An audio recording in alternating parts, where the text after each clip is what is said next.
مرزا نواب محمد سراج الدولہ سن 1733 سے 1757 تک بنگال، بہار اور اڑیسہ کے آخری آزاد حکمران تھے، جن کا اقتدار 24 برس پر محیط تھا۔ 1757 میں ان کی شکست سے بنگال میں برطانوی ایسٹ انڈیا کمپنی کے اقتدار کا سورج طلوع ہوا۔ نواب سراج الدولہ کے والد زین الدین بہار کے حکمران تھے، جبکہ والدہ امینہ بیگم بنگال کے نواب علی وردی خان کی سب سے چھوٹی بیٹی تھیں۔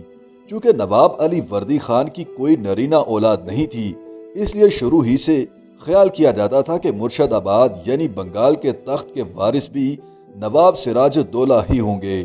ان کی پرورش نواب علی وردی کے محلات میں ہوئی اور انہوں نے اوائل جوانی سے ہی جنگوں میں نواب علی وردی خان کے ہمراہ شرکت کی۔ مثلاً 1746 میں مہاراشٹر میں ہندوؤں کو شکست فاش دی۔ 1752 میں نواب علی وردی خان نے سرکاری طور پر سراج الدولہ کو اپنا جانشین مقرر کر دیا۔ نواب ایک مذہبی آدمی تھا اور علی وردی خان کی طرح اس کا تعلق شیعہ مسلک سے تھا۔ سراج الدولہ 1756 میں علی وردی خان کے انتقال پر 23 سال کی عمر میں بنگال کے حکمران بنے۔ وہ شروع سے ہی بنگال میں عیار برطانوی لوگوں سے ہوشیار تھے، جو بنگال میں تجارت کی آڑ میں اپنا اثر بڑھا رہے تھے۔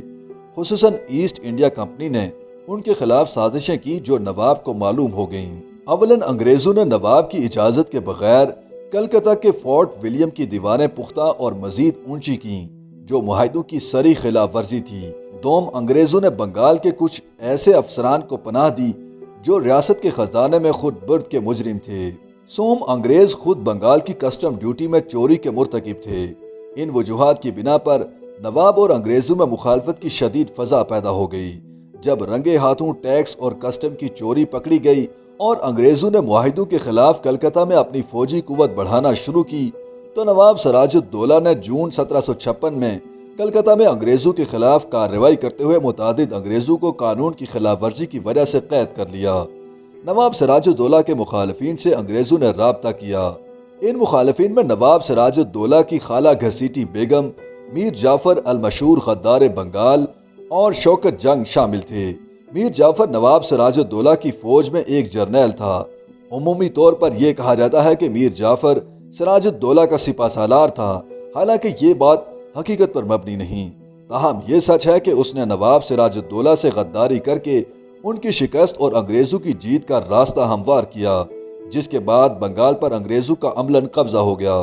اپنے خلاف سازش سے واقف ہونے کے بعد نواب سراج الدولہ نے گھسیٹی بیگم کی جائیداد ضبط کی اور میر جعفر کو اس کے حکومتی عہدے سے تبدیل کر دیا۔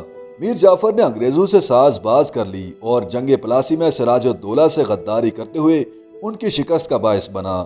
انگریزوں نے میر جعفر کو اقتدار کا لالچ دیا تھا۔ سراج کی شکست میں فرقہ واریت کی لعنت کا بھی حصہ تھا۔ جس وقت سراج الدولہ ہندوستان کی آزادی کا دفاع کر رہے تھے، اس وقت دلی میں بیٹھے بااثر سنی عالم دین شاہ ولی اللہ محدث دلوی افغانوں کو دلی لوٹنے کے لیے بلا چکے تھے۔ احمد شاہ ابدالی نے دلی میں اتنی لوٹ مار مچائی تھی کہ مغل سلطنت انگریزوں کے خلاف کچھ نہ کر سکی۔ شاہ ولی اللہ محدث دلوی نے اس دوران انگریزوں کے خلاف اور شیعہ نواب سراج الدولہ کے حق میں جہاد کا ایک بھی فتویٰ نہ دیا۔ نواب سراج الدولہ ایک مذہبی شیعہ تھے اور انہوں نے اپنے دارالحکومت مرشد آباد میں ہندوستان کی سب سے بڑی امام بارگاہ نظامت امام باڑہ تعمیر کرائی، جو اب بھی سیاحوں اور زائرین کی توجہ کا مرکز ہے۔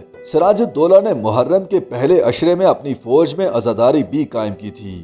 اس دوران بنگال میں شیعہ اسلام متعارف ہوا اور عزاداری کا آغاز ہوا، جو ابھی تک جاری ہے۔